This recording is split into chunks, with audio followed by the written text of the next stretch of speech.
রিহানিল জান্নাতে কাবলাল মাউতে, মরণের আগে আপনাদের নাকের মধ্যে জান্নাতের খুশবু লাগিয়ে যাবে, তারপরে আল্লাহ ঈমানের মওত দান করবে। বলেন সুবহানাল্লাহ। আমরা বেশ তো কারা কারা চাই? দুই হাত তুলেন, নারে তাকবীর। জান্নাতের কথা হই না, হাত তোলে না এমন মানুষ আমি জীবনে দেখি নাই। কিন্তু একটা সবার মধ্যে 40 বছর থেকে আমি সভা করি। আমি 84 সনে টাইটেল পাস করছি, তার 2 বছর আগে থেকে সভা করি। আমি নগাঁও ডিস্ট্রিক্টে, উত্তর নগাঁও, আমির শরীয়ত মুফতি খায়রুল ইসলাম সাহেব, ডিং সমষ্টির বিধায়ক আমিনুল ইসলাম সাহেবের আব্বাজান আমার শাইখুল হাদিস। 38 বছর টাইটেল পাস করা, 40 বছর সভা করার বয়স। কিন্তু যত মানুষের জীবনে হাত তুলতে বলছি জান্নাতের কথা কইয়া, কোনো মানুষ হাত তুলবার বাকি নাই। কিন্তু একটা সবার মধ্যে নাম কমো না, এই সবার মধ্যে কইলাম যে হাত তুলেন, সবই হাত তুললো। আমার সামনে থেকে একজন মানুষ হাত তুললো না। আমি কইলাম আপনি হাত তুললেন না কে? কল না হুজুর তুলুম না। আমি কইলাম সর্বনাশ, জান্নাতের কথা শুনলে মানুষ হাত উত্তোলন করে গো।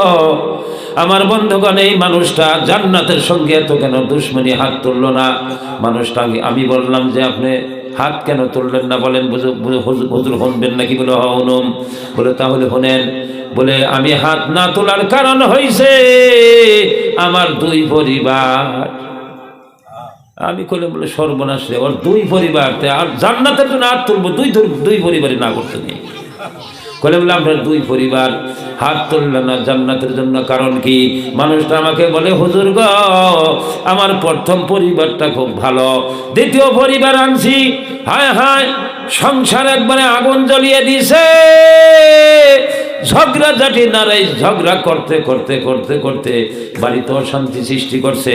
বাড়ির পালানের মধ্যে ওর এক ছেলে শুদ্ধ আমি ভিন্ন করে দিছি, বাড়ি আলাদা করে দিছি, তাও সুখে থাকতে পারলাম না। হুজুর গো, দিনটা 24 ঘন্টা আমাকে অভিশাপ দেয়। ঝগড়া ঝাঁটি করতে করতে করতে করতে গো হুজুর জান্নাতের স্বাদ মিঠে গেছে, গান নাকবো না। কন্যা হুজুর কেউ আসে না কোনো কোনো বাড়িতে এরকম?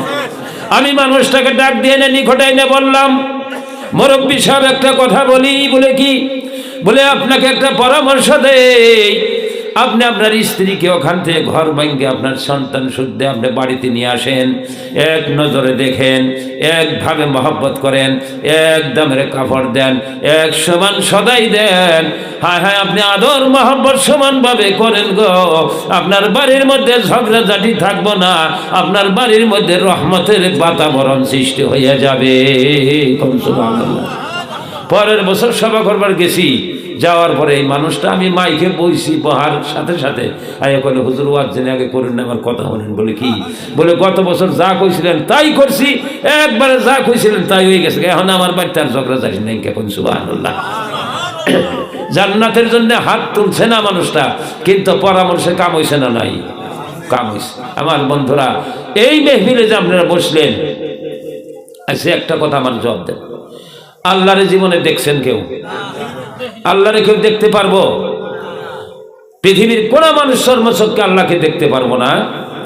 আল্লাহকে মুসা কালিমুল্লাহ দেখতে চাইছিলেন, আল্লাহ বলছেন লান তারানি, আমাকে দেখতে পারবো না। কিন্তু আল্লাহরে আমরা দেখতে পারবো না, কিন্তু আল্লাহর সঙ্গে বসতে পারবো না? নাই, পারো না। হ্যাঁ, কথা ঠিক কইছেন, আল্লাহর সঙ্গে বসতে পারবো।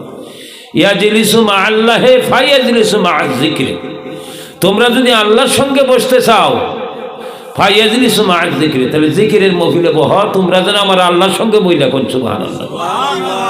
আমার বন্ধুরা, কোন মানুষ যদি ম্যাজিস্ট্রেটের সঙ্গে বসার সুযোগ রাখে, কোন মানুষ যদি কমান্ডারের সঙ্গে বসে, কোন মানুষ যদি রাষ্ট্রপতির সঙ্গে বসে, কোন মানুষ যদি প্রাইম মিনিস্টারের সঙ্গে বসার সুযোগ রাখে, ওই মানুষটার চিন্তা থাকে না।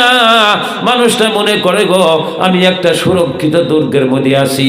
তাহলে যে হাকিমের হাকিম, আমার বন্ধুরা ম্যাজিস্ট্রেটের ম্যাজিস্ট্রেট, রাষ্ট্রপতির রাষ্ট্রপতি, আমার আল্লাহ রাব্বুল আলামিনের সঙ্গে জীবনে যদি বসতে পারলাম গো, আমার সোনার ভাইরা, আমাদের আর কোনো চিন্তা করার দরকার হয় না। বলেন সুবহানাল্লাহ।